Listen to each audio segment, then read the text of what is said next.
We meet 3 times a week, Tuesday, Wednesday, and Friday. All meetings are open to the public. For those of you who cannot make it to City Hall, meetings are televised via Channel 35, or you can view us on the website, www.lacity.org.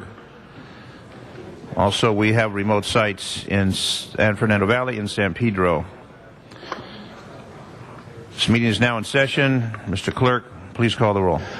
Alarcon, Cardenas, Hahn, Huizar, Koretz, Krikorian, Labange, Parks, Perry, Reyes, Rosendahl, Smith, Wesson, Zion, Garcetti, 11 members present and a quorum, Mr. President. Okay, thank you. First item of business, please. Approval of the minutes. Mr. Parks, seconded by Mr. Smith. Mr. President, today is Tuesday and time for the salute to the flag.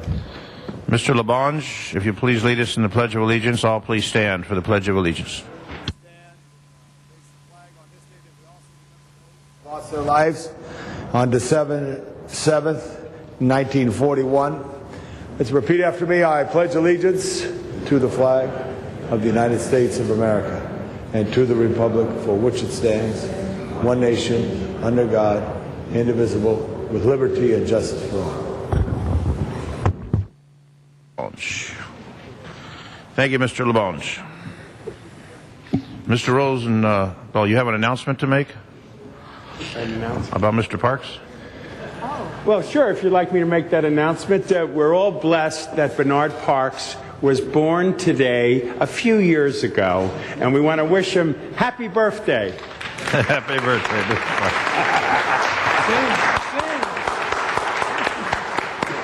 Mr. Parks? Yeah, the only reason he does that is he wants to remind me I'm older than him. That's the only reason he brings that up. But yeah, and everyone else. But this is the 37th anniversary of my 30th birthday. Very well. Happy birthday, Mr. Parks. Mr. President, we do have commendatory resolutions for approval. I'm sorry, say that again? Commendatory resolutions for approval. All right. We will have Mr. Labange and Mr. Krikorian seconds. I got you off track there for a moment with the birthday, didn't I? Yes, you did, sir. Okay. Mr. President, would you like to run through the agenda at this time? Let's do that, please. Items 1 and 2 are items noticed for public hearing. 1 and 2. 1 is special for Ms. Perry. Number 2. On item 2, council should close the public hearing. Announcement of the tabulation of ballots is scheduled for council session tomorrow. All right. So we're going to take a vote on that? Open the roll. Close the roll, tabulate the vote. 11 ayes. Next items, please. Items 3 through 24 are items for which public hearings have been held. There are requests to continue item 3 to December 15, 2010, and item 19 to January 11, 2011, and item 24 to January 5, 2011. Further, item 6 has 2 committee reports on file, and a motion is required. Okay, on the items for continuation, see no opposition, they'll be continued. Mr. Alarcon? I'd like to call item 5 special, but I'd like Number to move... Number 5 special, Mr. Alarcon? Yeah, and then on item 6, wanted to move the Jobs Committee report. Okay, number 6, move the Jobs Committee report on number 6. We'll take a vote on that in a moment. Mr. Huizar? Number 7 special, Mr. Huizar? Ms. Perry? We have number 6. Yeah. Mr. Alarcon's moving the report. This is the old local hire ordinance. It can be received and filed. Yeah. Okay. So, are you in agreement with Mr. Alarcon on that? Yes. Okay. So we'll take a vote on that momentarily. Remember this moment. I'm trying to listen to you. You're not speaking. It may not come around again. We have to pass the Jobs Committee report in order to receive and file it. Right. Right. We're in agreement. Very well. So we can open the roll. A monumental day for us. Birthday present. That's right. Mr. Clerk, continue, please. Any other I believe you were asking for items called before specials, we take the votes. Any other specials up to 24? Seeing none on those matters, open the roll. Mr. Parks? 21 special? No, we'd just like to have that. There's some new information that came in on that. We need to have that go back to committee and ask for that to be reinvestigated. Okay, at 21, we want to do, On 21, there's subsequent to this report, we received information of additional allegations, and we asked it to go back to committee so housing can investigate. so 21 will go back to committee. That's the request. Okay, 21 back to committee. Mr. Labange? I have a question on number 6. Is anybody here for number 6? Local hiring. Anybody here for number 6? We were going to move the Jobs Committee report on number 6. Anyone No, I here had on a number question. 6? You want to hold that on the table? Yeah, Get I'd like someone the question from, answered.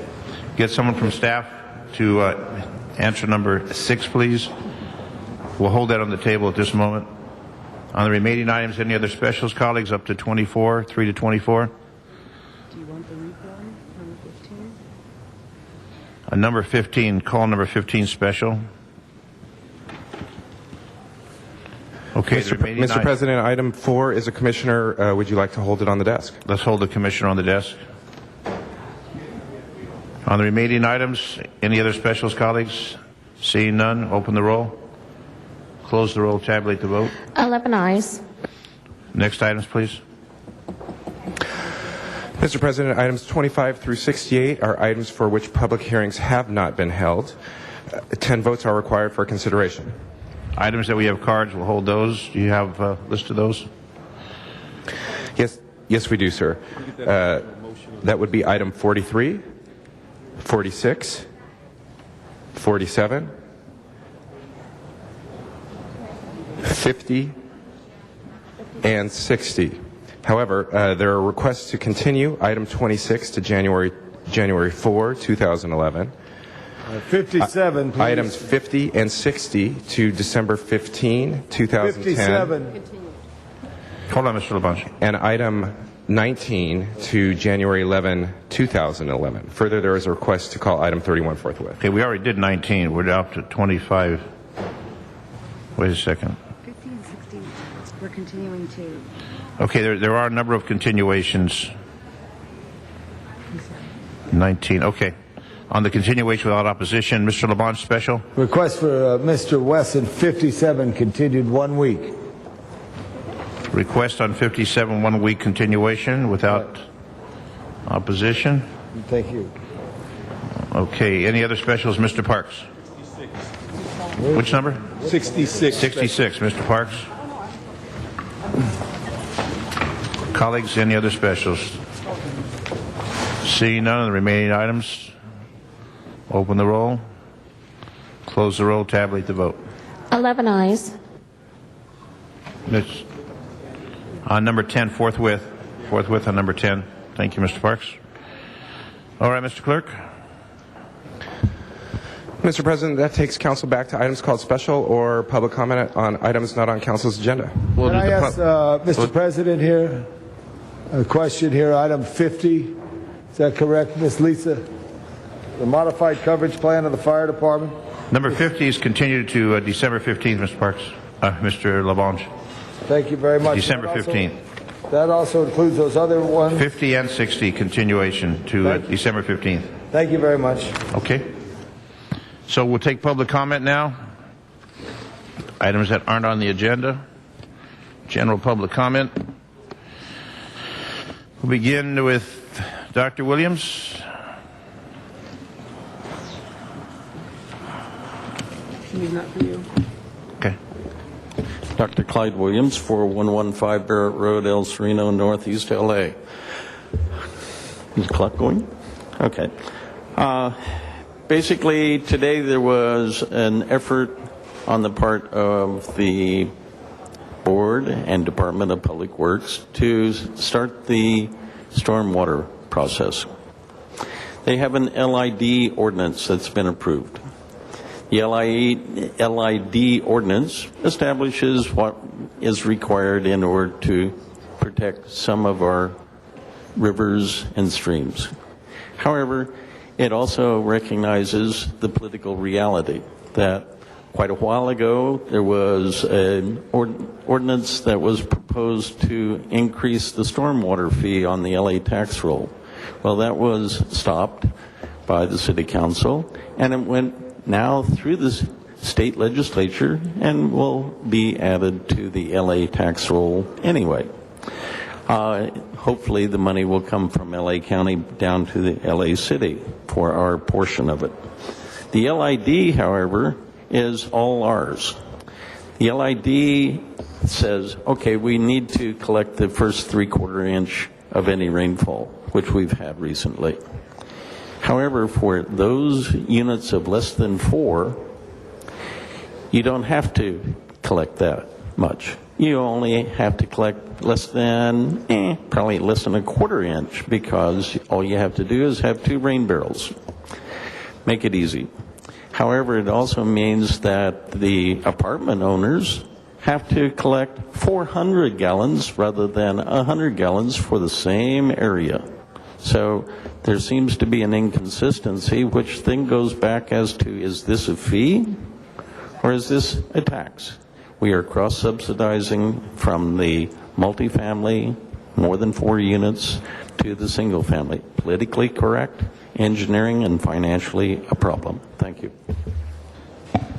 Thank you, Dr. Williams. Sergeant at Arms, can you please quiet down the chambers? There is conversations taking place in multiple locations in the aisles. If you want to have a conversation, please step out of the chambers. The conversations are way too loud. Thank you. Henry Marine.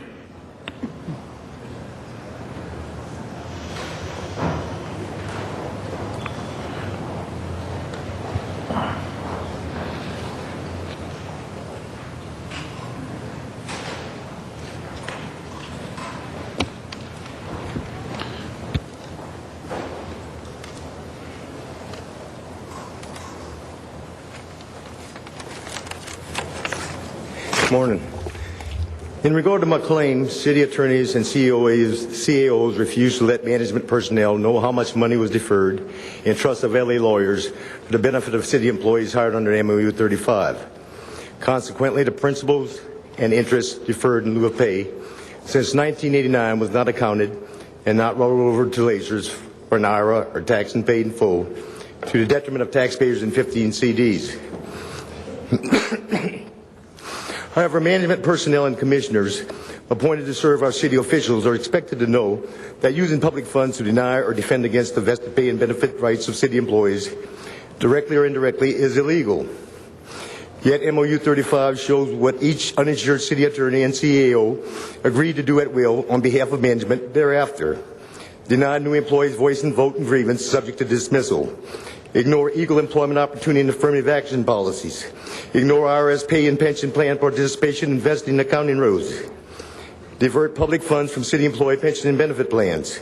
Make others understand city employees represented by union hire and hold employees agree to earn 10% less pay per hour and self-contribute 100% to union contract and benefit plans in lieu of a 100% taxable prevailing sum biweekly on a temporary basis. Likewise, on 12/08, Rocky D. authorized the interim CEO to sign MOU 62. However, I know our mayor and 3 members of this council carried the prevailing wage bill in the assembly for the benefit of all. Therefore, between April 7th and the 21st of July, I informed our horseshoe stewards that city employees must earn this pay and benefits equivalent to the sum paid by union contractors for like services in LA. In addition, that I know the difference between my vested hours of service as a W-2 defined hackler or COLA employee and those as an employee of a union contractors. On October 26, Deputy Attorney Mary Jo advised our horseshoe stewards it's illegal to provide pay and benefits of unequal value to city employees on behalf of our mayor. Thank you. Bill Huey. Good morning, Council President and members of the LA City Council. My name is Bill Huey. I'm the president of Fair Housing Coalition, fairhousingcoalition.com. I know that for the last 30 years, certain people who have been running for political office have found it advantageous to demonize landlords because renters are the bigger voting bloc. But the problem that we have now in LA 30 years later is that landlords who cannot afford to stay in business are selling their buildings to developers. These buildings are being torn down, and the poorest of the poor live in these older buildings, and they're becoming displaced, and many of them are becoming homeless. I have a solution to that.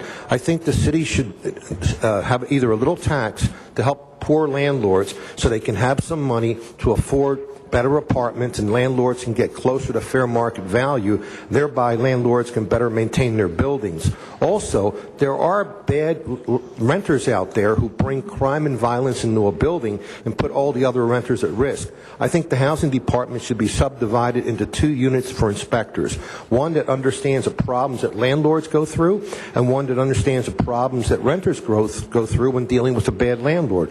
And I think if we could evict the bad renters out of our buildings who cause damage to the building and put us in REIT, the quality of life would improve for the decent people who just want some quality of life in their apartment. Also, I've been told that the DWP has $1 billion in the bank from overcharging consumers.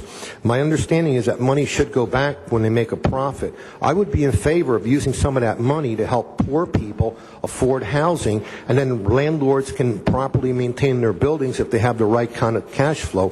If we don't have a system that's fair to landlords and renters, more landlords will leave LA and more people become homeless. Nobody wants to see that. Nobody should be homeless in America. My name is Bill Huey, and I thank you for your time. Thank you. Melrose Larry Green.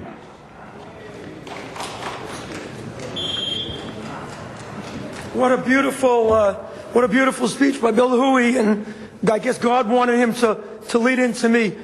First of all, happy birthday. I turned 60 a couple of days ago, so I'm in the same club as you. The reason why I'm here, I'm the victim of an illegal eviction, unlawful detainer. I want everybody in City Council and watching, my case number is 10U15623, 10U15623, and my report with the Housing Department is 323573, 323573.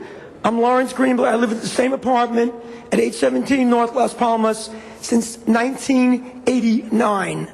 That's over 21 years. I was never once late on my rent. I'm being evicted because of a cat that I've had for 11 years. I'm being evicted because of a piano that I've had for 21 years. You remember the cat I adopted a few years ago? Well, that cat I had to put to sleep. Now, I'm going to say right now, I haven't had one night of sleep in 7 days. I've been up all night cleaning up every single night. The apartment is spotless. The housing department hasn't been there yet. Over my dead body will I be evicted. If anybody wants to adopt the cat, I will give it up. I'm giving away one of the pianos. This is disgraceful. I could be homeless by the next time you guys meet.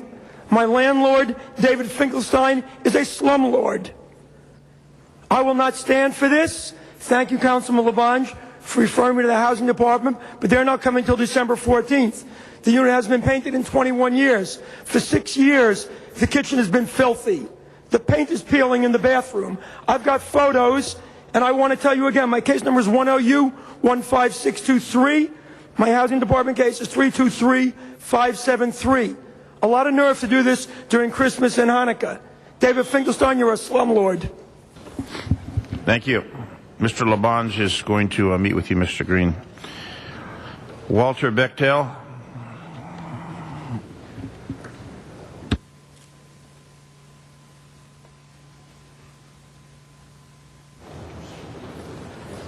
Good morning. Thank you for accepting my court. I couldn't find the bailiff. Oh, another thing you should know, that the timing is off on the audio there. People, whenever they say something, the video is not in sync with what the words are that's coming out of their mouth for the audio. So I just thought I'd tell you that because we've had a lot of problems in the past. I want to come and say something today because they're making a decision in the Ninth Circuit Court concerning marriage and other things, and I wanted to say something because I noticed that there's a lot of influence in this city and in this state behind the back, people who rumor things about people saying that they either are or are not homosexual.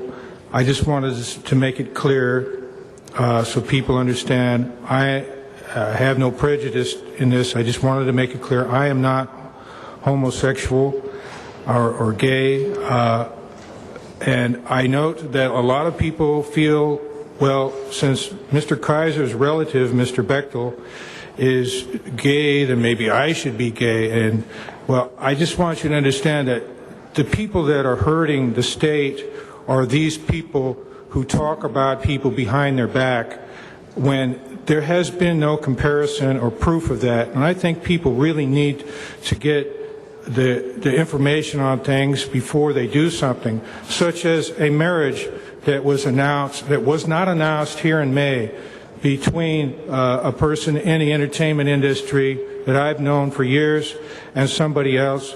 If that person, for example, I think it's still against the law, I don't know, had announced her wedding, which took place on my birthday in May, on May the 22nd, if she'd announced that, I'd have been able, and other people have been able, to say something about it before the marriage. But these kind of things are causing trouble. Thank you. Thank you. John Walsh.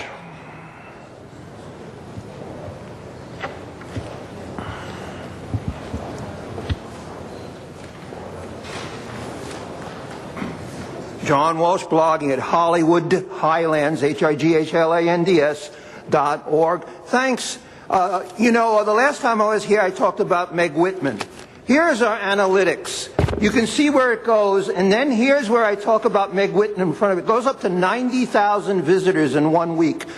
In 5 weeks that the Post was up, we had 200,000 visitors. As you may know, we broke the story that Meg Whitman's son beat up his Mexican-American girlfriend, and we put the police report up there.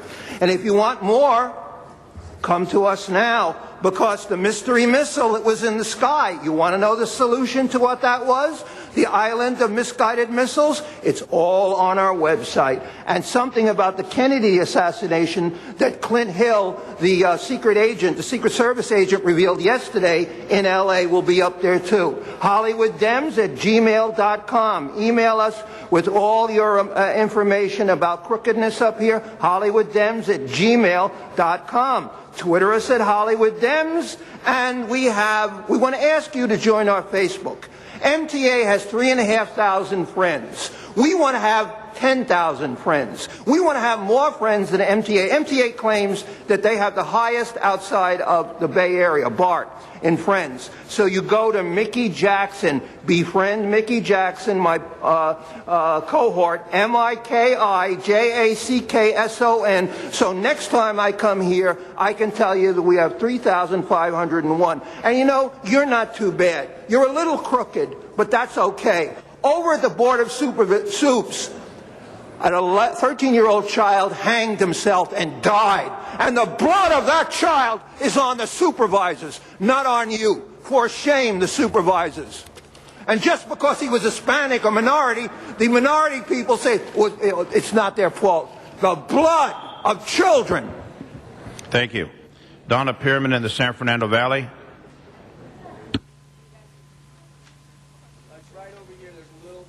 Oh, okay.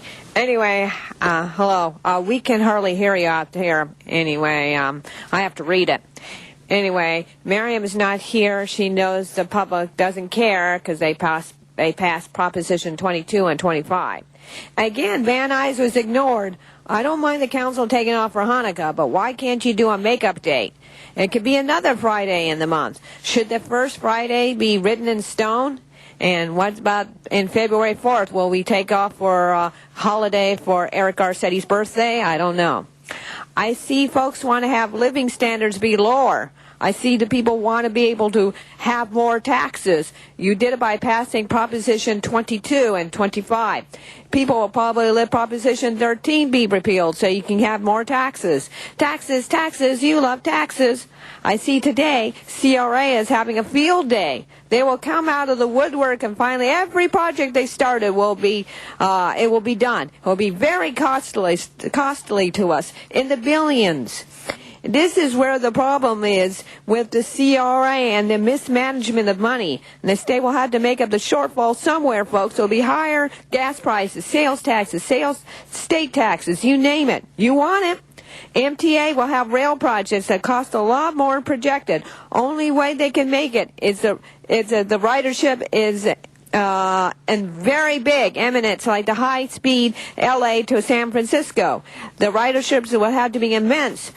So they think that will be higher than Europe. to pay for this projected cost. It won't. It will end up being very costly. When the passage of 25, our liberal politicians with a lot more power. Folks, you'll have only yourself to blame. Taxes, taxes, we have taxes. God bless the CRA, agency that we love. Anyway, you want taxes? Believe me, you'll get them. You wanted it? Here it comes. Thank you. Bruce Darien is our final speaker in the San Fernando Valley. Morning, City Council. It was nice to see some of the council members over some of the Christmas holiday events, starting out over at Topanga Plaza with Mayor Villaraigosa and Councilman Zine, and at the Hollywood Christmas Parade with Councilman Tom LaBonge, and yesterday, or excuse me, the day before at the Sherman Oaks Toy Drive with Councilman Krikorian. I was part of a very disturbing events on Topanga Canyon a week ago, Monday night. A deer was hit in the road and was still alive, and I was trying to give it assistance. It was alive, and thought that we could get it off the road and save it. Cars were zooming by with complete indifference. People could care less. My life was in danger. People were driving by me at 50 miles an hour. A fellow classmate from Taft High School happened to stop and use his car to block the road. But before that, a taxi cab driver was ready to just mow him down. This issue with what happened at Notre Dame High School last month with the young man being cut down in front of the school. The people that are out there that are driving, a large majority of the people are clueless as to the magnitude of damage that their cars can do, and the city has to take aggressive steps to reverse this trend of indifference of motorists. Also, there was only a 15% turnout in the governor's race. I'm running for Congress, and I've also started a new party, the Federalist Party. So I get the 60-day report from the Secretary of State. We only had 2.5 million voters come out for the governor's race and for the elections, with 17.5 million registered voters in California, not including those that are not registered, that are qualified to register. So the city must do more to engage the public in its affairs. Thank you. All right, that completes public comment for today. If you are here to speak on an item, your card needs to be turned in before the item is called. We will not accept cards after the item is called. Mr. Clerk, next item, please. Sir, that brings council back to items called special. That would bring us to item number 1, called special for Councilmember Perry. Ms. Perry, number 1. Item 1. Ms. Perry, item number 1. Thank you very much, Mr. Chair. Item 1 is something that we have long awaited, and I'm very pleased to be establishing the Central Avenue Utility District, and I want to thank the Los Angeles Department of Water and Power for their commitment to this item. This utility district will help underground approximately 2.6 miles of overhead utility lines on Central Avenue between Washington Boulevard and Slauson Avenue. The undergrounding will upgrade the power system and save the city money every year, and will transform the look and feel of Central Avenue. Removal of the overhead utility poles will beautify Central Avenue and build on all the work that has been completed on Central Avenue. Now, I just have a minor modification, some technical amendments that's going around right now on this item. So I think that they're on your desk. Can I confirm that the technical amendments for item 1 are on council members' desks, Mr. Clerk? Or They haven't been distributed yet. okay, they haven't. Can we get those distributed to the council members? If they haven't been distributed yet, then I think what we should do is hold this item on the desk until they are, and then we can vote on this in its entirety. Okay. Mr. LaBonge? Thank you, Ms. Perry. I think, and also thank the Department of Water and Power. Although these all have a price tag on them, all of us should look to it as a thing in the future, as a tool to use to help beautify communities. And some of the older communities which you represent, Jan, do have some of the oldest power poles and the oldest arms and the oldest connections. So this is a way to beautify that, and I just wanted to stand in support of it because I think it's an excellent program that used to be very constant, but after 1978, they stopped it quite a bit and it halted. So to get these programs going again will lead to a better Los Angeles, and I just wanted to pledge my support. Thank you. Thank you, Mr. LaBonge. Ms. Perry, that was just signed by me, so it'll be circulated momentarily. Mr. Clerk, we'll hold this on the table, item number 1. Next item, please. Very good, sir. Mr. President, Council has 12 members present at this time. Would Council like to reconsider item 25, given that it did have an ordinance attached to it? Let's do number 25. Colleagues, on number 25.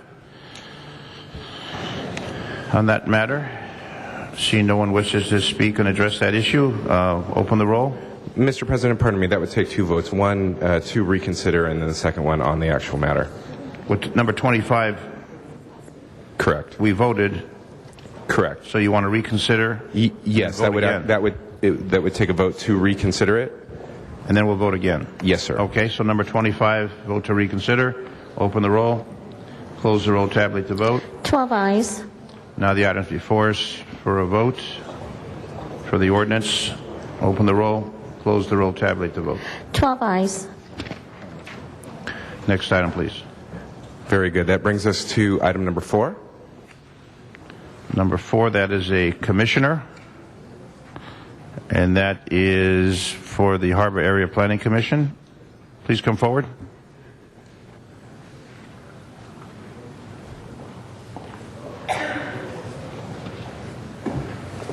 Ms. Emma Castillo to the Harbor Area Planning Commission. Good morning. Good morning. Mr. Weezer? Thank you very much, Mr. Chair. And as Vice Chair of the Planning, Land Use and Management Committee, I want to ask for an A vote on this appointment. We heard this item in Plum, and we were excited to hear of Ms. Castillo's interest in serving on this commission and her passion for planning issues and her passion for service to the city of Los Angeles. So, Ms. Castillo, if you could just let the council know a little bit about yourself and your interest in serving on this commission, and thank you for your service. Sure. My name is Emma Castillo, and as I mentioned before Plum, I was born in Harbor City, raised in Wilmington, California, went to school in San Pedro and in Wilmington, California, and I work in Harbor City. So I believe that I would definitely take the stakeholders' health and safety, general welfare and well-being into account, and that I would serve my community with pride as a Harbor Area Planning Commissioner. Thank you very much. We look forward to working with you. Ms. Perry. For purposes of clarification on the record, I think that the background check is no longer pending. Is that correct? Who can answer that? City Clerk? Correct. So everything's in. Ethics report's in. Background check is in? Yes, ma'am. Okay. Thank you. Colleagues, any other questions? Mr. LaBonge? On behalf of Janice Hahn, I think she would greatly support you and wish you well and have a focus on that part of the city which is so important, especially the Gateway. So thank you for your service to the people of Los Angeles. You're very welcome. Well, now we'll take the vote, colleagues. Open the roll. Close the roll. Tabulate the vote. 11 ayes. Congratulations. You are confirmed. Thank you very much. It will be a joy and an honor to serve as your Harbor Area Planning Commissioner for Council District 15. Glad to have you aboard. Thank you. Ms. Perry? Item 1A is on the desk now. Can we go back to 1A? Are we back to 1A with the circulation of the amendment on, okay, colleagues? Ms. Perry, you want to get that one passed, I can tell. Yeah, this is on the Central Avenue streetscape, the undergrounding of the utilities, and the resolution with the technical corrections as requested by Department of Transportation are now here in the language, and I just ask for an aye vote. Colleagues, any questions? Seeing none, open the roll. Close the roll. Tabulate the vote. 11 ayes. Congratulations, Ms. Perry. Thank you. Mr. LaBonge. I did get an answer from staff. There's another item that's coming in a few days that will supplant this item. So you can remove number 6. Thank you. Okay. Next item, please. Item number 5. Item number 5 called special by Councilmember Alarcon. Members, this item is another in a large number of benefits that we are seeking to make Los Angeles more competitive, to bring filming back to Los Angeles. This specifically will eliminate $1.30 per $1,000 of costs that are imposed on productions of more than $2.5 million and beyond. So there are some people who are visiting Los Angeles who would like to speak. If I could ask for a 10-minute public hearing to allow them to speak, that would be appreciated. Without opposition, that's fine. Mr. Alarcon, are they... I believe you have cards. I think we have cards. We have cards. Mr. Alarcon, we do have cards on this matter. Ron Gubler, Hollywood Chamber of Commerce.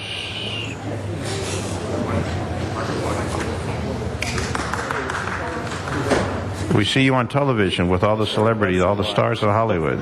That's right. Good morning, council members. Ron Gubler, President and CEO of the Hollywood Chamber of Commerce, and we are delighted to be here in support of this measure today. This sends a wonderful message to the entertainment industry.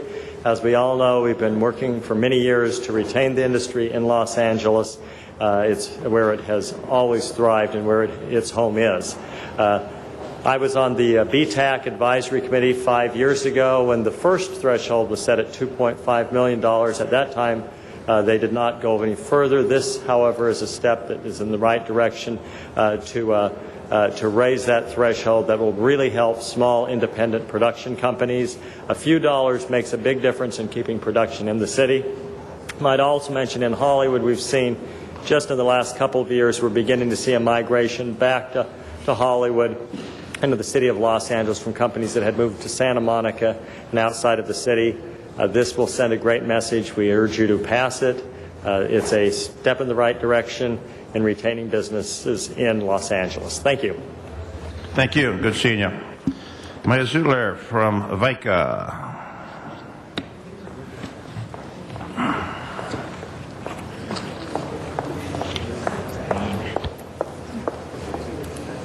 Good morning, council members. Maya Zutler on behalf of VICA, the Valley Industry and Commerce Association.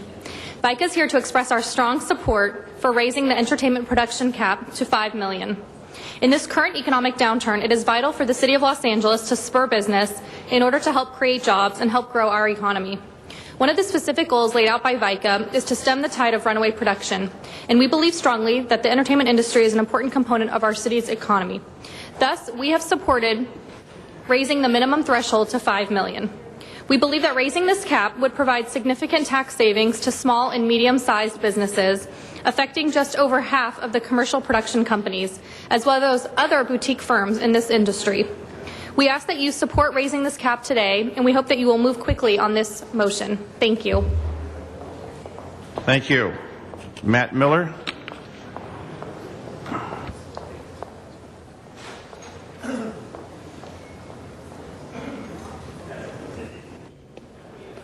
Good morning, council members. Thank you for this opportunity to speak in support of Councilman Alarcon's proposal here. It's very important for the commercial production industry. I represent the Association of Independent Commercial Producers. I'm the president and CEO of a national organization of over 300 production companies. Throughout the years, there's been a large movement, not just within the country, but outside the country, to attract the lucrative business that is commercial production. These small and mid-sized companies need to look to every dollar they can get to actually compete within the business of advertising and in the production area that has so many well-paying jobs. This proposal is just another one of the pieces that says that Los Angeles is willing to step up and compete to keep those jobs that have long been moving away, to bring them back.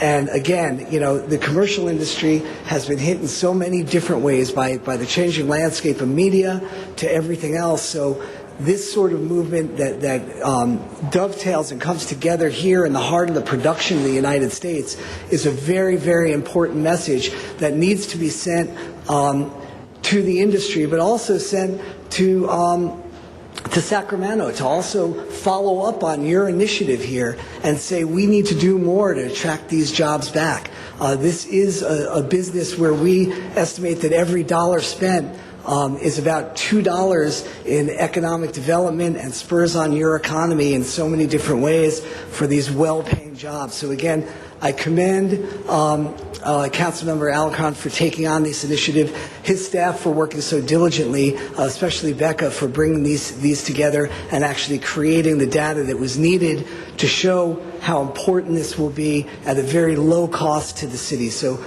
thank you for this time. Thank you. Melissa Patak.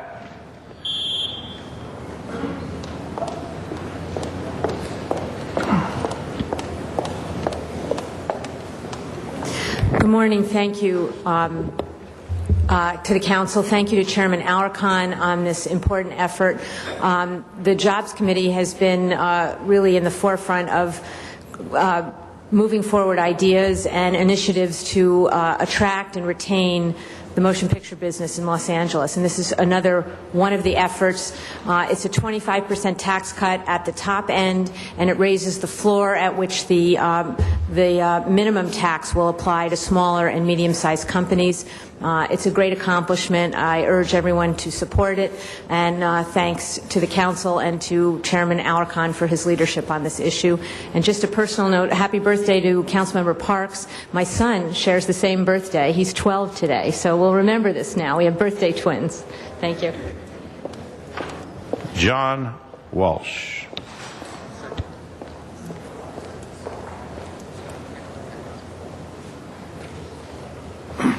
Happy birthday, Chief Parks. We miss you over at LAPD. 49 years old today. 49. I'm 49 too. Just leave it at 49. As far as HollywoodHighlands.org, what we're talking about here, look, I've been in Hollywood living since 76, visiting since 66. This doesn't help the mom and pop productions. First of all, most of them are pirate productions. They don't pay anything. This helps the studios. This is for the studios. The studios who make more money. They're getting huge profits, unlike anything. Billions of dollars. And it helps the commercial productions, the people who do commercials. And who pays for the commercials? The corporations.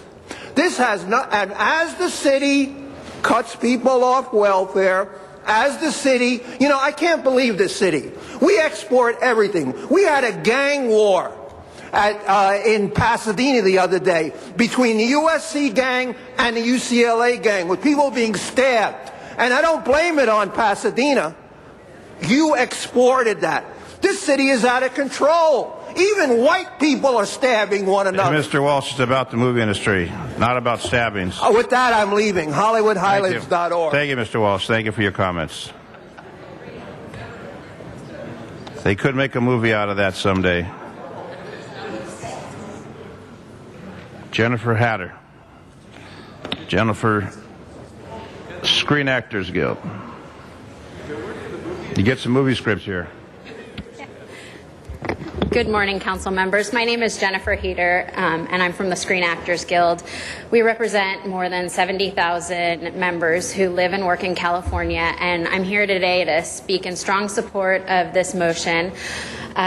We are in strong support of any motion that helps it make it easier to film in the city of Los Angeles. So I urge you to support this motion. Thank you very much.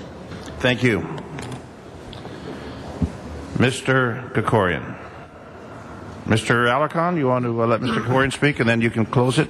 Or you want to go first?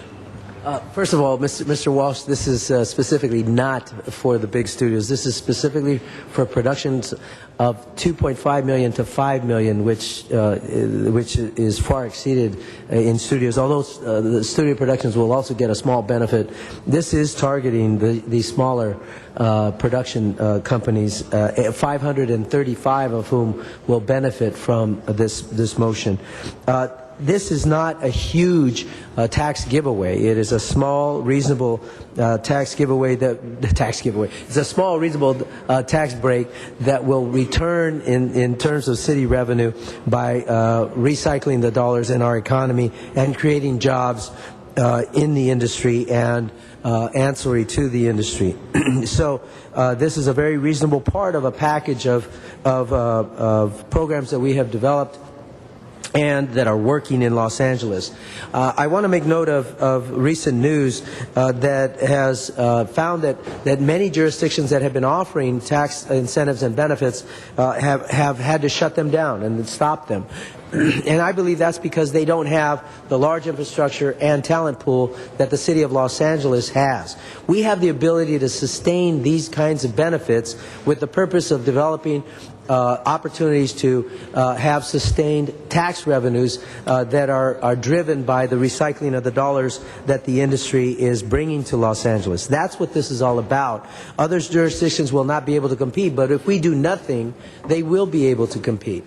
And that's why it's so important that we pass this measure along with the other things that we've been doing, such as free parking at city-owned lots, including downtown and under DWP power lines, the 3 power nodes that we established, including one right here at City Hall, which enables the film companies to plug into City Hall literally and not have to carry huge batteries through the streets of Los Angeles.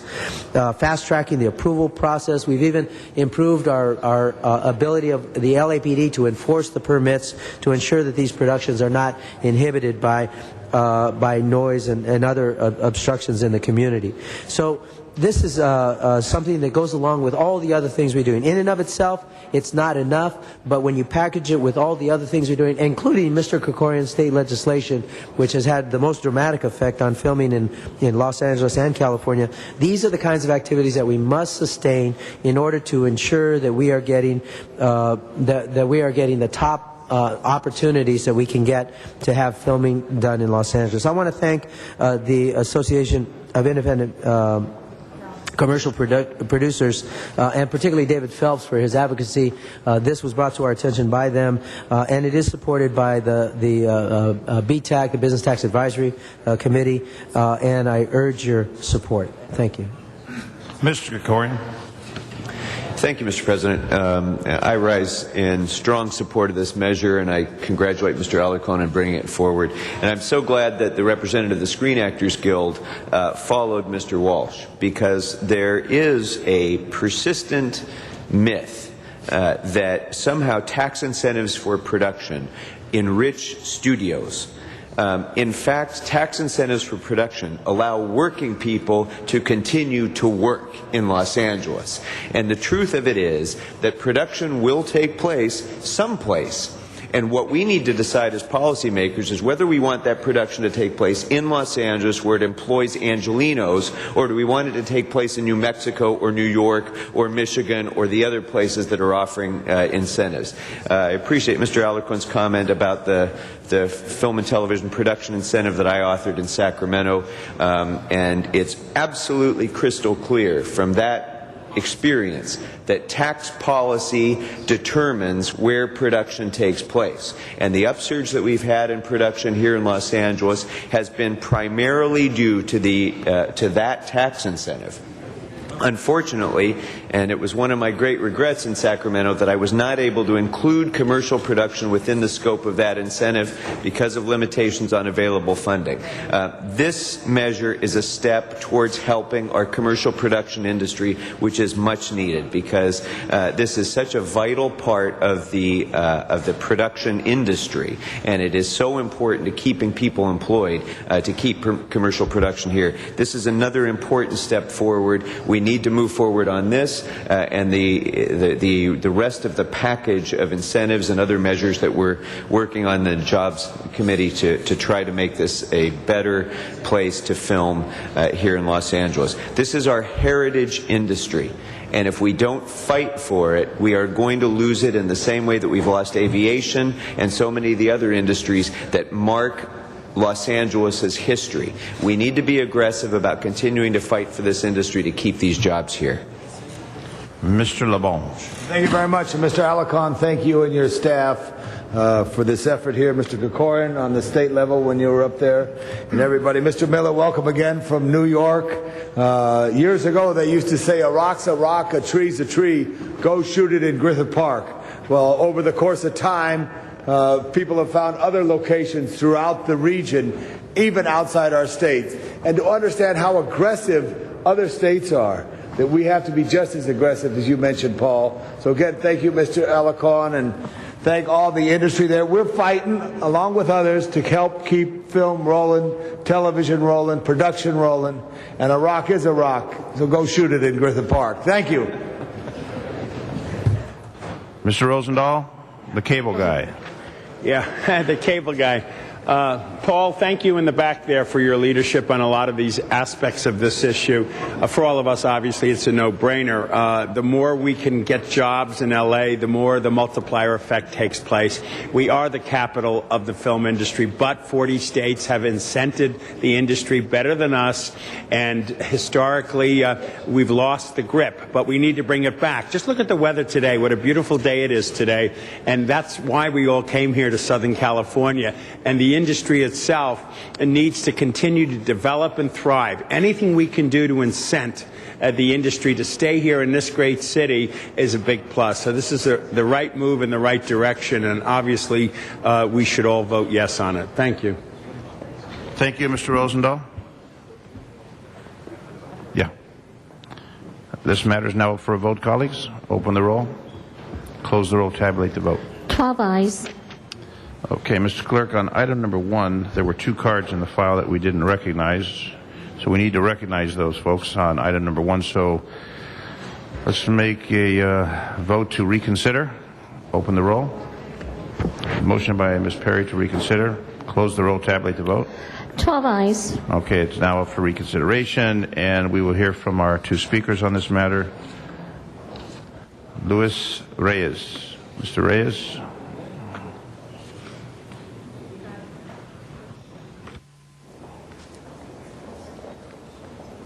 Buenos días. Can I need a translator, please? Translator, we'll get you a translator, sir. Oh, One moment. Thank you. One moment. Okay, thank you.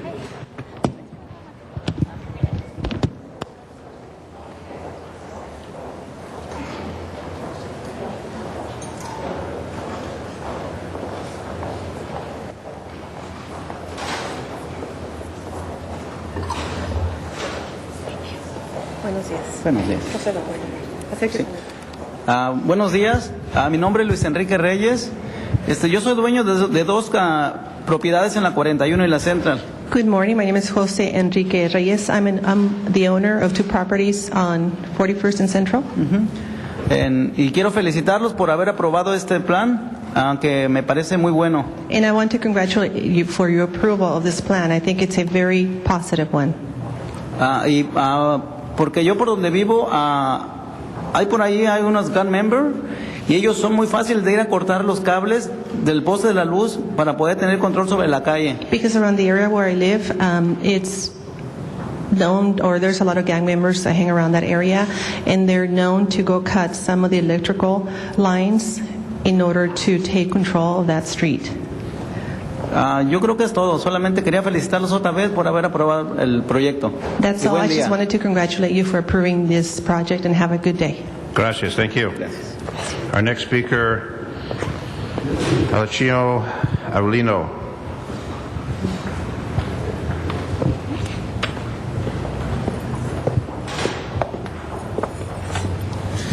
Hola, buenos días. Mi nombre es Eladio Avelino y estoy aquí porque, pues, me da mucho gusto que hayan aprobado esta ley que está, pues, ahora sí, poner las luces bajo en la tierra. Good morning. My name is Eladio Avelino, and I'm very happy that you approved this initiative. It's a great idea to put the electrical cables underground.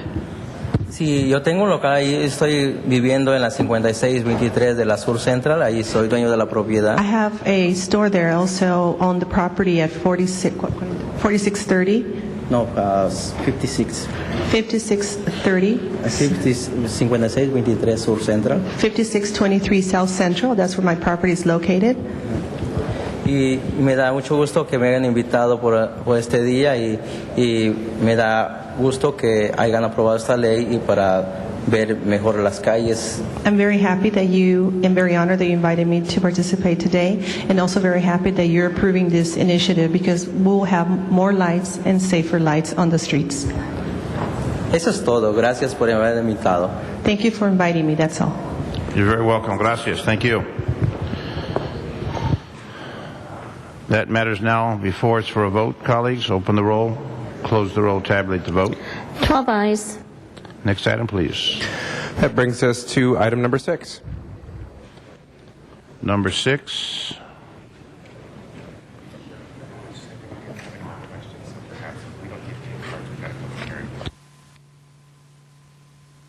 Mr. Labange, number 6, you've got that matter resolved? Yeah, I call for the question. There was a public hearing on that matter already, so there's no need for another public hearing on it. That matter is now before us for a vote. Open the roll, close the roll, tabulate the vote. 12 ayes. Next item, please. That brings us to item number 7, called special by Councilmember Huizar, and for cards. Mr. Huizar, we have cards. Cards first. Chuck Ray.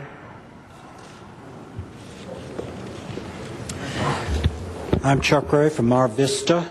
I am also the Vice Chairman of the Neighborhood Council DWP Oversight Committee and a member of the LANC DWP Advocacy, I can never say that word, committee. I want to thank Councilman Rosendahl particularly for helping me get here today, because he arranged for parking now that the neighborhood councils no longer get parking permits.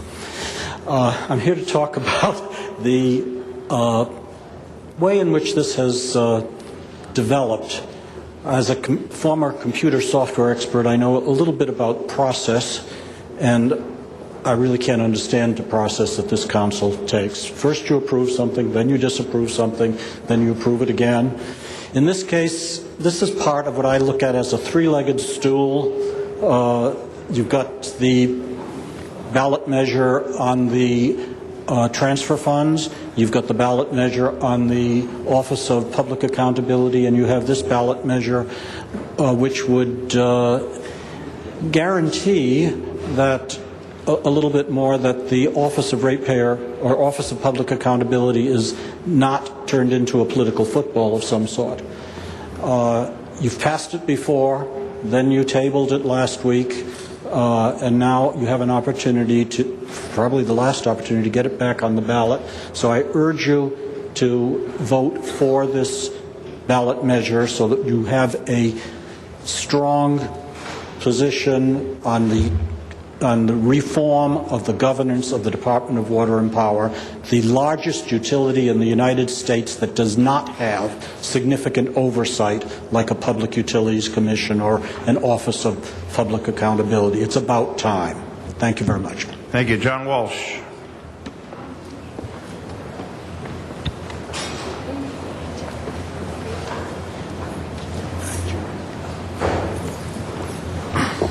I want to say that I'm 100% for the mayor, and I think he should take over the entire DWP. Just wanted to see if you were listening. Doesn't matter what I say, they're not listening. Obviously, we want to cut the mayor's power down to size. About this is about, you know, ask around that, maybe a little smaller. Thin, too. We want DWP to be under you folks. And remember, at least DWP isn't like up in San Francisco where they blow up a town, where it's like, you know, it's like Berlin in 1944. So, you know, DWP is socialism, folks, and socialism has done a lot better for us than free enterprise power has done up in the Bay Area. You're doing a wonderful job on taking him down. I would suggest, you want to know what's happening in California or in America or in the skies above LA, HollywoodHighlands.org.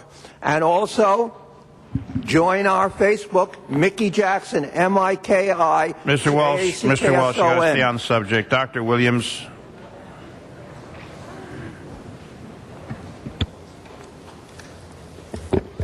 Dr. Clyde Williams, El Sereno. John is occasionally correct.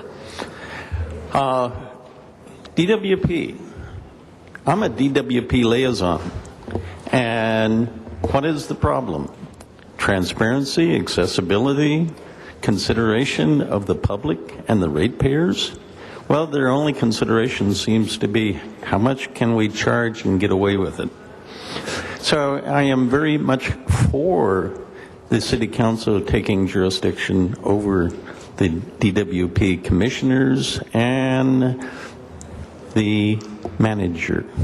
Specifically, interesting that the current manager specifically wants to be known as the general manager, not the acting manager, not the interim manager, but the general manager. Okay, what's going to happen? I don't know, because this wasn't passed through most of the neighborhood councils. There was some consideration of the inspector general, but that's gone now. There was some consideration of a real ratepayers advocate, but based upon the funding of it, that either way, whether it's DWP funding and or the city funding, it'll be for maybe 3 people. How can 3 people deal with the monster that we've generated? 90 neighborhood councils have MOUs with the DWP, but the DWP says it's by our interpretation as to what that memo means. So we get no access to rates, say 30 days or 60 days ahead. We get them 3 days ahead. So we would highly support, or I would highly support, and I think most of the DWP liaisons would support the City Council taking jurisdiction on 2/3 majority vote for replacement of general managers and commissioners. Thank you. Thank you. Mr. Weezer? Thank you very much. Don't want to belabor the point, but for consistency's sake, I just want to call it special. Thank you. Okay. Well, now it's time to listen to Ms. Perry, then Mr. Labonte. Okay. Okay, great. Thank you, Mr. Chair. We've been through this over and over and over again, so I'm not going to go over it again, other than to say that this has been an ongoing process, an extensive process, series of 6 joint committee hearing out in the public with energy and environment, rules and elections throughout the city, from the Valley to South Los Angeles to San Pedro, and the public was clear and consistent that they were very interested and supportive of reform at the Department of Water and Power. The governance portion is a final important puzzle piece that we can deliver to the voters. Nothing has changed since this item was approved by this body 3 weeks ago. And I do urge the council and all the members to be consistent and move this forward to the voters in its entirety so that the voters can decide whether this policy should be codified. Thank you, Ms. Perry. Mr. Labonte. I stand to support that and ask for an aye vote. Thank you very much. Thank you, Mr. Labonte. Mr. Rosendahl. So I agree with what we've done here. It's the right strategy. It gives the citizenry a more effective opportunity to weigh in on these issues. I want to thank Chuck Ray from Mar Vista, who's been one of the leaders on the issue, and I look forward to us voting positive on this. Thank you, Mr. Chairman. Thank you, Mr. Smith. What? Oh, I thought you pressed your button on this matter. Vote. Okay, that. Vote. No one else is speaking on the matter? All right, colleagues, the matter is now before us for a vote. Open the roll. Close the roll. Tabulate the vote. 10 ayes, 1 no. Forthwith.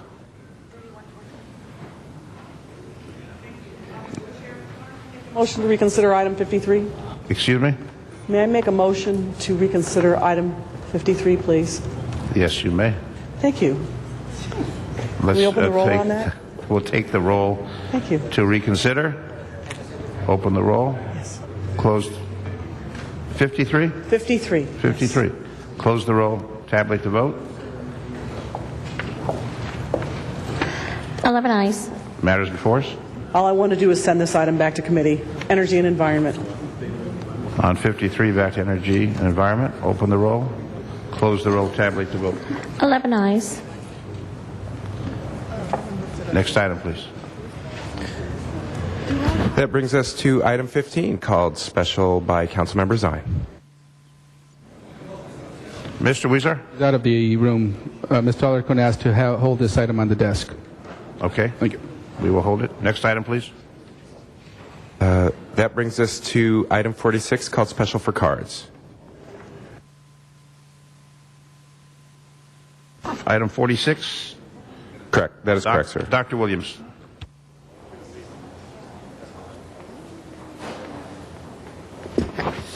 Dr. Clyde Williams, 4115 Barrett Road, El Sereno, Northeast LA. Oh, the high-speed rail. Put more stations on it, then it becomes not so high-speed rail.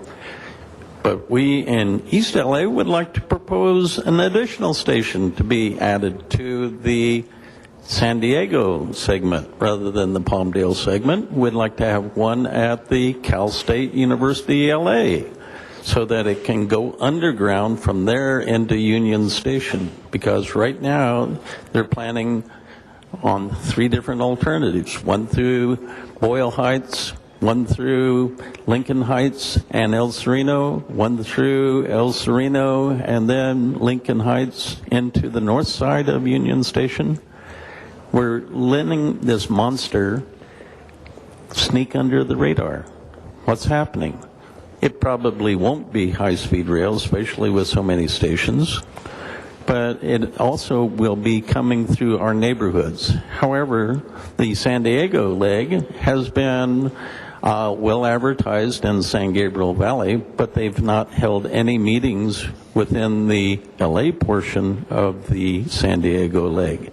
We've asked through the neighborhood council, we voted on a resolution to ask Mr. Huizar to get some meetings in East LA regarding the high-speed rail so that we might be able to have a station also. Thank you.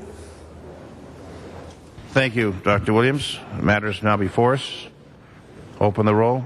Close the roll. Tabulate the vote. 11 ayes. Next item, please, Ms. Perry first. Mr. Chair, I just want to clarify for the record on the item, the DWP item, item number 7. I want to make absolutely certain that it was requested to go forthwith. Yes. Would you like to open the roll again? No, I just want to make sure that it was requested Forthwith to on go number 7. So can you confirm that for me? Forthwith on number 7. Thank you very much. You got a confirmation. And happy I thought you wanted to reconsider once No, again. happy holidays to you. Thank you. We've been consistent to be inconsistent. Next item, please. That brings us to item 47, called number 47. Donna Pyramid, number 47 in Van Nuys. Okay, yeah, the one I want to speak on is number X, the one about the LA River revitalization program. I believe that one's a very bad one because it will probably bring in a lot of flooding. Right now, we have it set up with the way that it's done to prevent flooding and coming in and coming in to protect the flood from coming on in. I believe this is a way to make the CRA call any place called blight. So pretty soon they can come in and call any place they want blight, and then they can come in and refix everything. I believe this is not a money that's well spent on tearing up the basin and letting places flood. This is not a very good thing. So, thank you. Thank you. That item's before us. Open the roll. Close the roll. Tabulate the vote. 11 ayes. And Mr. Clerk, 31 forthwith, please. Yes, sir. Mr. President, that brings us to item 43, called Special for Cards. Number 43. Donna Pearman, number 43. In Van Nuys. Yeah. Thank you. Anyway, while I understand the term mentally retarded is not a nice term, developmentally disabled is a term all right. The intellectually is disabled is not very good. Anyway, it's a very broad term. That's the problem I had. It's a very broad term. It would include a lot of people who clearly don't have the problems that mentally retarded people have. I have a friendly amendment that we include words mild, meaning for the learning disabled, moderate, and severe. But I really feel the money would be better spent helping people with severe developmentally disabled rather than spending money taking the term mentally retarded and rewording it as developmentally retarded or intellectually disabled, which would mean anything. Anybody can use that term, intellectually disabled, those who are criminals, those who don't want to try to learn. I think that money should be better spent using that money to help the developmentally disabled or the mentally retarded. There's a lot of areas where they need more help, the mentally retarded, or than, say, the ones who are learning disabled, because they have more problems. So unless and least we come up with and make it less broad and come up with mild and severe, and please don't spend a lot of money taking out terms and taking the money away that would help them. So please at least do the friendly amendment, mild, to moderate, and severe. Otherwise, it really won't work at all, and you will be hurting the people that you want to help, the mentally retarded.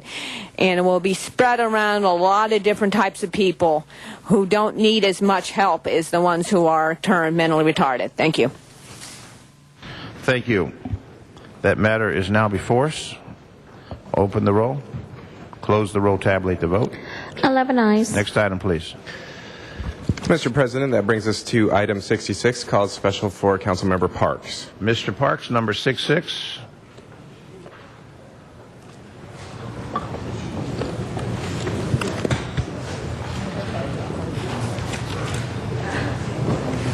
Thank you, Mr. President.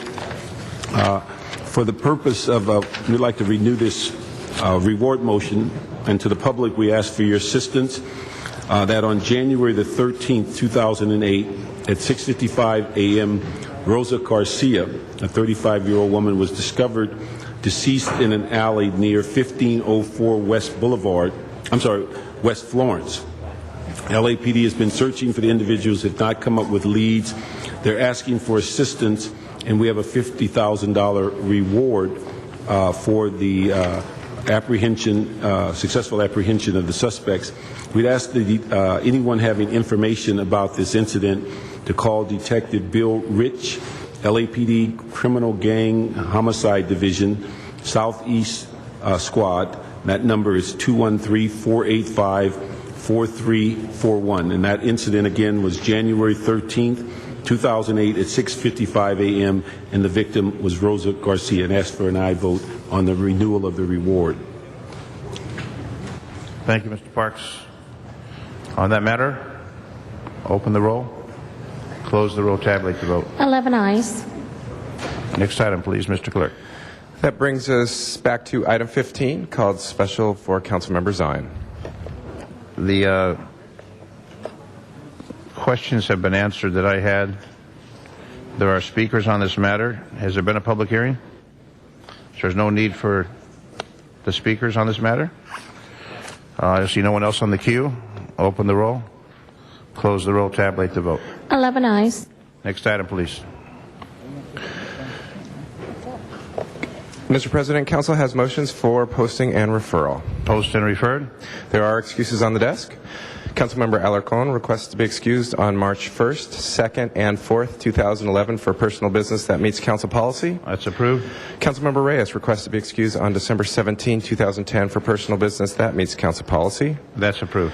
Councilmember Parks requests to arrive at 10:30 on December 15, 2010 and to leave at 11 a.m. Will he be celebrating his birthday on those days? No, sir, I don't believe he will. That's approved. And he further requests to leave at 11 o'clock on February 22nd, 2011 for city business that meets council policy.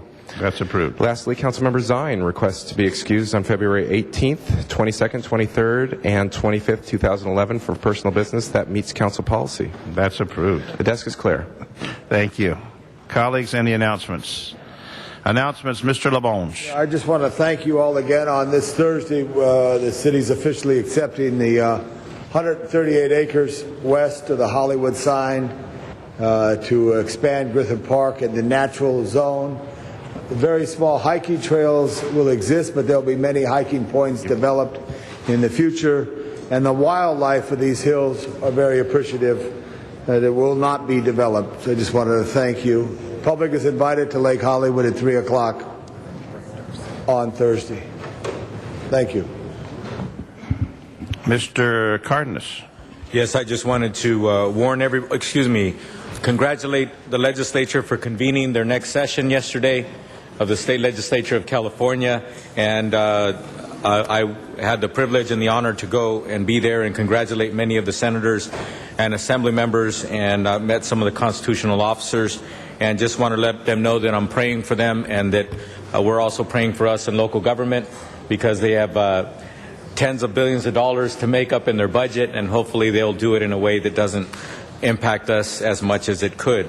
So just wanted to remind Californians, Angelenos, that the state legislature has begun their session as the new members of the legislature and returning members were sworn in both the state Senate and the state Assembly yesterday at noon.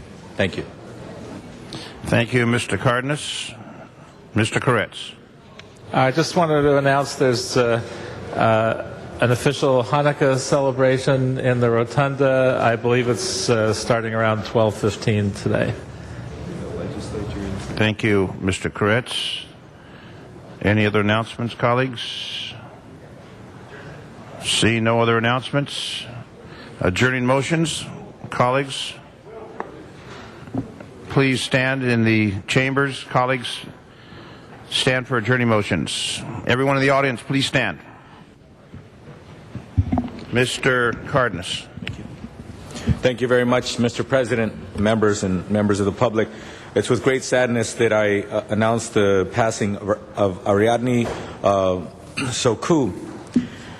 She passed away on November 14, 2010 of natural causes. Ariadne Soku was born in a small village on the east coast of Greece on February 14, 1922, the daughter of a fifth-generation orange grove farmer, and an arranged marriage in 1946 brought her across two continents to settle in Los Angeles, where for over 15 years she operated a cafe and general store in Santa Monica until she was widowed in 1962.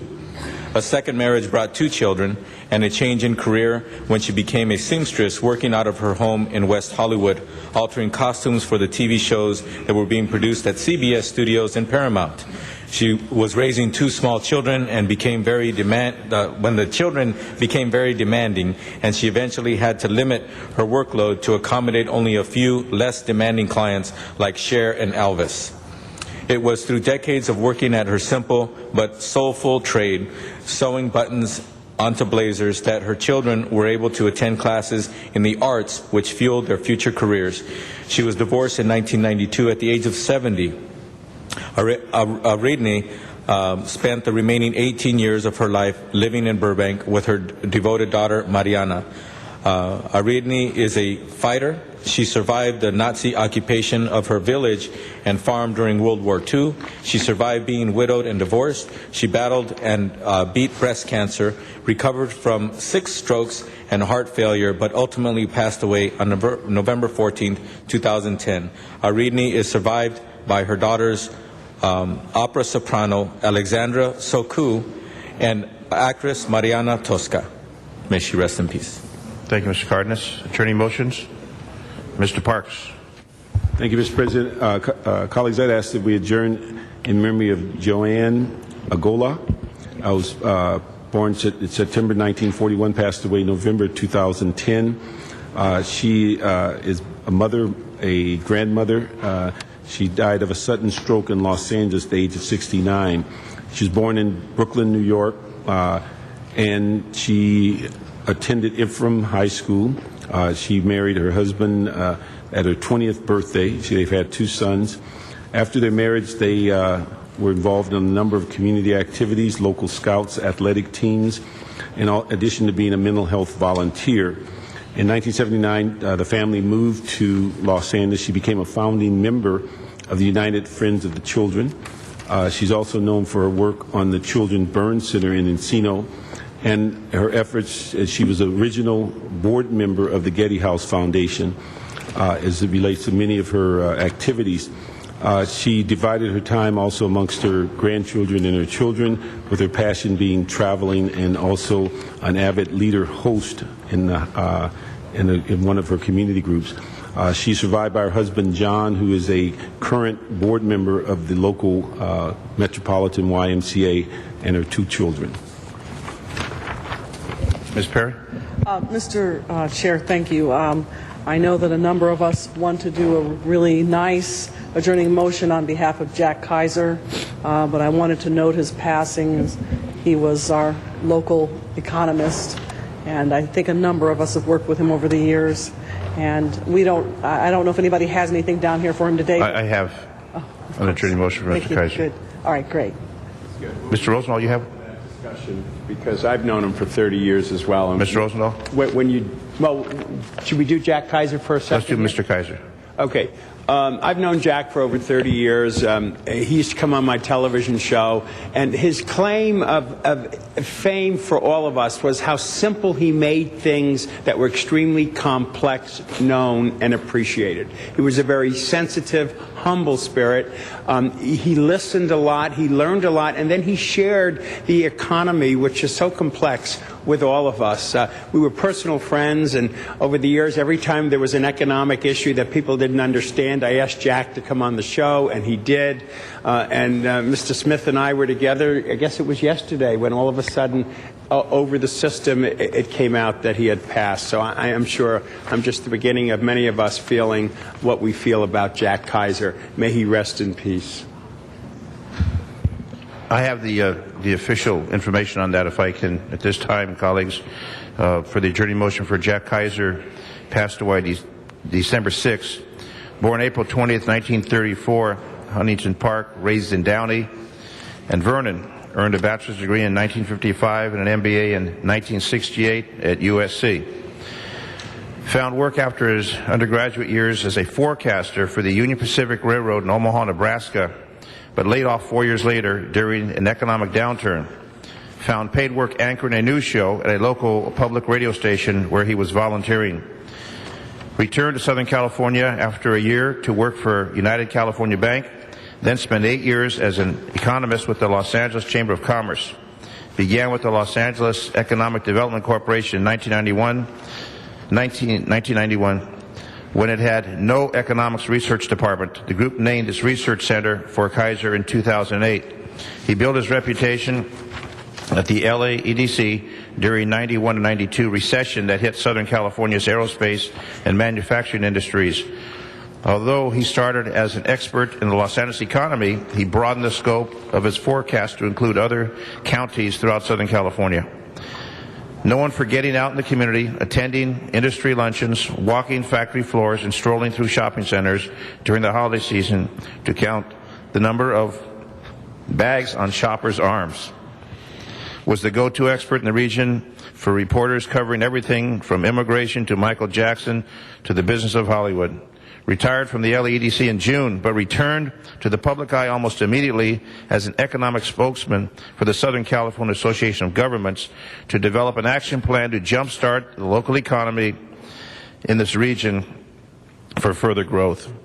He was found dead at his Downey home at the age of 76. Leading voice of economic development in the region, will be missed by many. No immediate survivors, and services are pending. And I was with Jack last Thursday. The Southern California Association of Governments had this economic forecast. Mr. Labange was there, and Jack Kaiser led it off, and he was there last Thursday. He was there alive and well, and he had that distinct voice, Jack Kaiser, and talking how we can work with the entertainment industry, how we can turn the economy around. And we had a half-day session with a number of business leaders, elected officials, and it was all about the economy. And Jack Kaiser was there last Thursday. He was doing very well, alive, and passed away yesterday. May he rest in peace. Any other comments on Mr. Kaiser from colleagues? Mr. Labange? I would just say, too, if someone gets an opportunity to develop a skill, that was Jack Kaiser. He took that opportunity, and he made himself available, and he always was positive. That was the one thing. You can be very negative sometimes as a reporter, but he was a booster for Southern California, so I wanted to wish him well up in heaven and thank him, and every day is an absolute blessing because we just were with him, and I would thought about him succinctly. I said, there's Jack. You walk in a room, you hear his voice, that's Jack. Now that voice is silenced, but may he rest in peace. Ms. Perry? I think that Jack left a legacy of a love of methodology, a love of the region and boosting its economy, and he did it in a very direct, simple, common sense way, translating complex matters into fashion that anyone could embrace and digest and understand. He was an enormous help to all of us. I think it's been a particularly sad week because not only did we lose Jack, we lost Joe Sorrell too. Two giants in their respective fields. And I think they set the bar very, very high for all of us. And I know that we'll all join in signing on this as a body. All members on Jack Kaiser. And I know we'll be doing a formal adjourning motion for Joe Sorrell, his services yesterday, another legend in Los Angeles arena. I have another adjourning motion. Gilbert Diaz passed away November 29th. Gilbert Raymond Diaz was a 10-year resident of Downey, born in Huntington Park. Passed away at the age of 37. Employed by AEG Nokia Theater for the past 8 years, where he was known for being a dedicated and loyal employee. Friends and colleagues will remember him for being extremely smart, with a wealth of trivia knowledge and a wonderful sense of humor. Son of Sergio Diaz, who LAPD 33-year veteran of the Los Angeles Police Department, who retired as deputy chief of LAPD before moving on to become the chief of police in Riverside earlier this year. Survived by his mother, stepmother, sisters, brothers. May he rest in peace, Gilbert Diaz. Mr. Labange. Just mention all members on Gilbert Diaz. As we call that, I wanted to note our passing of Virginia Knight, lived to be 92 years old, the wife of Governor Knight. She was an accomplished poet, a wonderful woman, lived 92 good, strong years. She's survived by many grandchildren, including Jonathan Weidman, our commissioner and our friend at Wells Fargo. Also, I ask we adjourn in memory of Leslie Nielsen, a great Canadian actor who brought a lot of joy to our world. He lived to be 84, which is a much better number than some who passed, as we mentioned today. And then lastly, I ask we adjourn in memory of Don Meredith, who was a great athlete out of SMU, and then also was a great cowboy with the Dallas Cowboys and a great leader. And then he got the opportunity to start Monday Night Football along with Howard Cosell and with Frank Gifford, and brought so much life to America with Monday Night Football in his colorful way that he described it. He succumbed just recently, survived by his wife of 38 years, Suzanne, and their daughter Mary, as we adjourn in memory of Don Meredith. In addition to that, I ask we all will adjourn in memory of Joe Sorrell, who truly was a remarkable man. Yesterday at Christ the King's Church in Hollywood, there was a very wonderful tribute. Packed church all the way through and through, and the intersplicing of testimonials from those who worked with Joe through the years to his family was very, very touching. And the music that was sung by children and singers alike was very much a blessing. Joe was a great friend of John Ferraro, who this room is named after. And one of the remarks that they made, if there was a Mount Rushmore of Los Angeles politicians, there would be Kenneth Hahn, Tom Bradley, John Ferraro, and Joe Sorrell. Because Joe was, although not elected, he understood people and cared about people.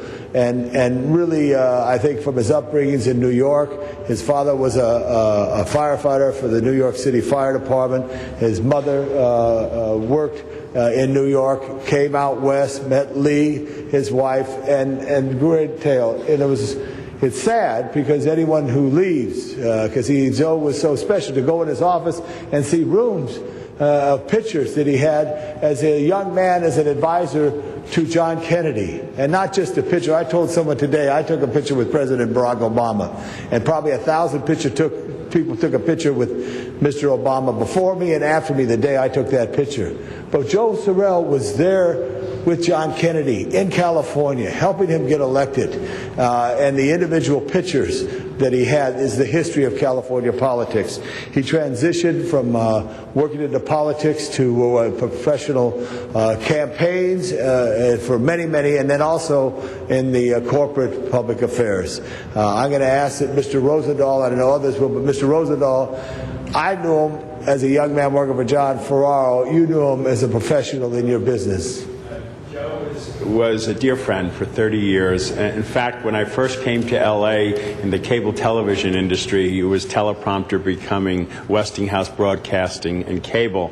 And I joined in '81 the cable industry, and Joe was right at my side for the next 22 years when I was a cable executive. And he would write those little notes, which is the tweet of the old days, that we all got those notes. I would get dozens a week from Joe. And anywhere I went and everything I did in that job for 22 years, Joe was watching my back, or he was at my side, or he was in front of me. In fact, I had the pleasure of Steve Bullock, who was his son by marriage with Lee, to officiate at his next marriage that he had, and the whole family was together. It was one of Joe's most exciting moments a few years ago when Steve got married, and I feel family. I got a call from Steve Bullock about 10 days ago that his father was on his deathbed. Lee was at his side, and his son Joey and his daughter was also there, all three. Yesterday's service, and many of us in this profession here we're in now go to a lot of funerals. It was one of the most remarkable because every element of Joe's life was touched on by different people, which was the Joe Sorrell we knew. He would walk into a room and he'd start talking about this person and that person. Before you knew it, he had the whole room on him and with him. He was a positive spirit. He always saw the plus. He didn't get into this partisan bickering that we see in Washington. He found a connection to absolutely everybody. It was a deep personal loss for me. I just didn't know what to think or say. But yesterday was affirmation of all of us that we were blessed to have Joe Sorrell in our midst for the last 75 years. May he rest in peace. Mr. LaBonge? All of us was... No. Right. Well, we're going to do a formal adjourning motion for Joe Sorrell. Oh, okay. Tomorrow? I didn't know that. We'll do a formal adjourning from Mr. Sorrell tomorrow. Well, we're going to do it. That's the beauty of Joe. We're doing it twice. Okay? But I just wanted to say, too, that I'll hold my remarks. But our mayor spoke so eloquently yesterday about all of us and what he meant to all people in elected office. But we'll do a formal because then the clerk can do the proper paperwork for the family. So there's a proper process we have. Any other adjourning motions, Mr. Koretz? Yeah, and I'm sorry I wasn't in town for Joe's memorial, and I'll say more tomorrow. I have another one. I don't have anything prepared, but a very dear friend of mine, and some folks here will know her, passed away in the middle of the night. Shirley Roberts, who some of you know, was very involved in politics and in government, both in Los Angeles and West Hollywood.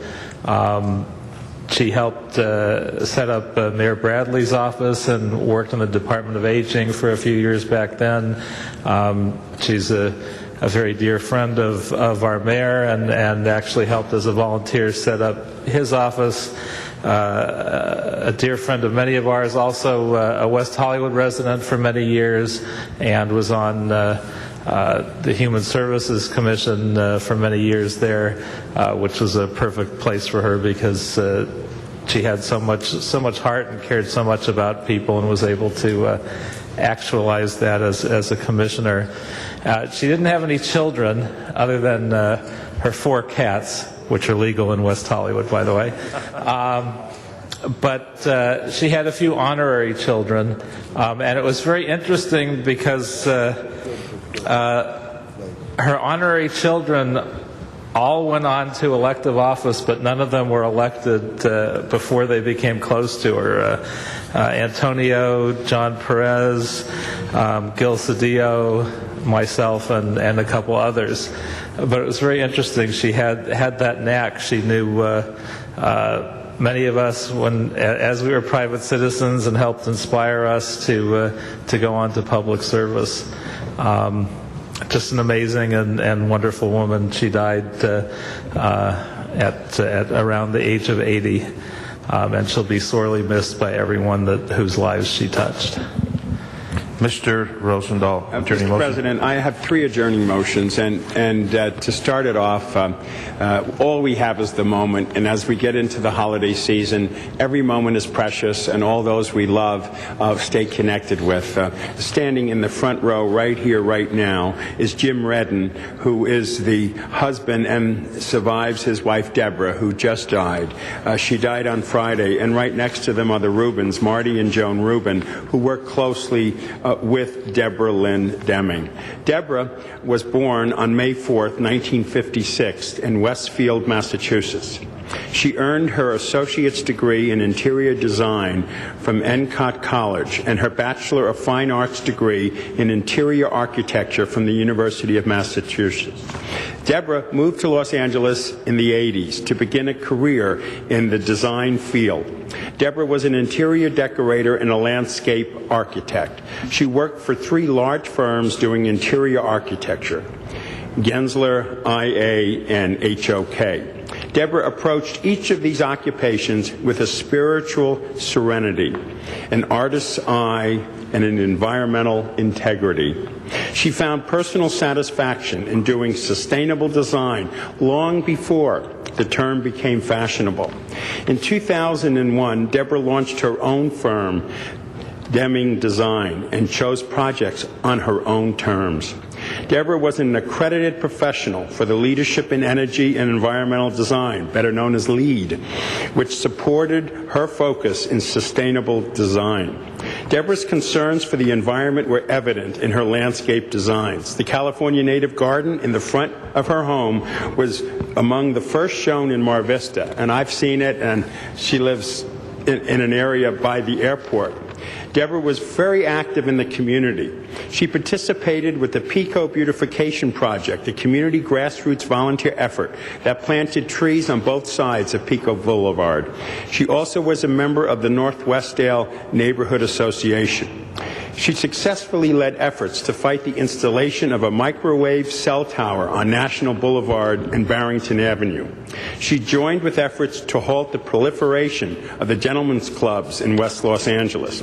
She was active with the Concerned Residents Against Airport Pollution. That's the Rubens, that they have been fighting for the toxic air pollution from the Santa Monica Airport, private jets, that ironically may have contributed to her illness. In fact, when Jane Harmon was campaigning, Deborah, even though she was suffering so much, sat there with Jane and explained those issues, which really moved the Congresswoman to become more active in the issues of the Santa Monica Airport and the toxic aspects of no buffer zone and those jets just going into everybody's lungs.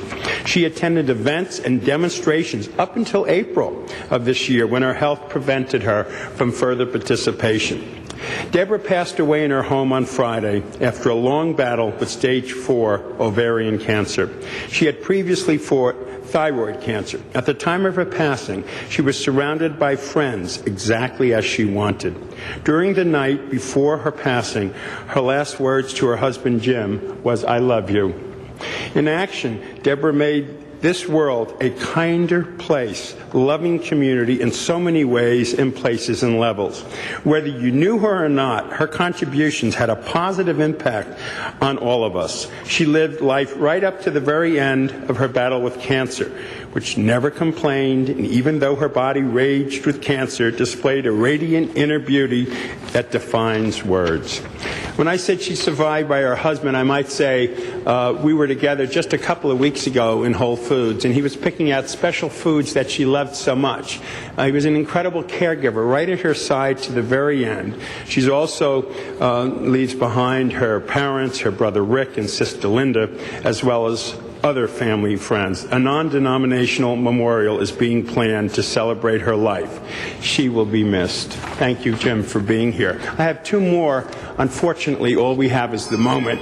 The next one is my Chief of Staff's sister, Mike Bonin's sister, who just passed away. A 41-year-old, left 3 kids behind and a husband. Again, cancer. Mike is right now in Massachusetts working on the final arrangements for her. But Maureen was born and raised in Clinton, Massachusetts. She attended local schools and was a graduate of the Clinton High School class of 1987. She received her associate degree from Champlain College in Burlingame, Vermont, and a communications degree from Westfield State College in 1991.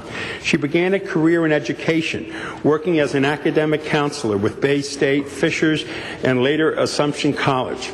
Maureen most recently was employed with the Workforce Investment Board of Leominster.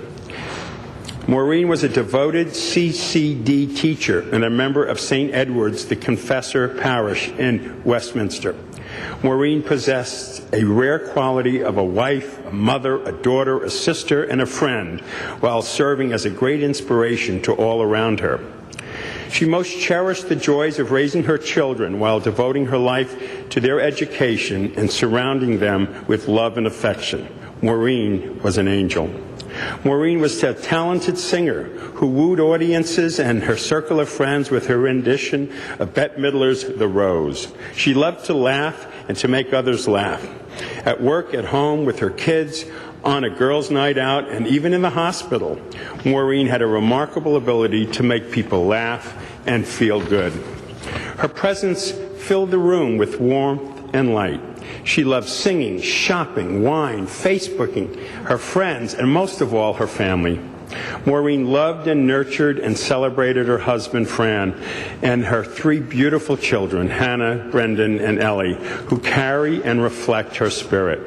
Maureen passed away on Saturday, just now, December the 4th, surrounded by her loving family at Brigham and Women's Hospital in Boston after a battle with cancer. And as I mentioned, she was only 41. She's survived by her high school sweetheart and loving husband of 15 years, Francis Bedard, and their 3 beloved children, Hannah, Brennan, and Ellie. She leaves her parents, Edward J. and Mary Beth Bonin, behind. Her brothers, Michael, our great guy here in the city, Bonin, and his partner, Sean Aaron of Los Angeles, and Brian, another brother, and his wife, Jessica, from Dillsburg, Pennsylvania. She leaves her aunts and uncles, William Castellano and his wife, Carol, of South Carolina, Paul Castellano and his wife, Michelle, and Ann Zabronsky, all of Leominster. Linda Ramanis and her husband Edmund, nieces and nephews, Abigail Timothy and Gray Bonin, members of the Bedford family, and many dear friends who devoted themselves to her care during her illness. She was preceded by her beloved Jack Russell Terrier, Larry. Funeral arrangements will be held this Friday, the 10th of December, in Clinton. The burial will follow at St. John's Cemetery in Lancaster. Contributions can be made to the Hannah Brennan and Ellie Bedford Scholarship Fund, care of the Clinton Savings Bank. Online condolences can be placed on Maureen's Facebook page, as well as at www.philancomf.com. May she rest in peace, and God bless Mike Bonin and what he's going. I'd like all members on that one. And unfortunately, I have one more. And as I said, all we have is the moment. We've lost Desmond McDonald. He's survived by his wife, Julie McDonald.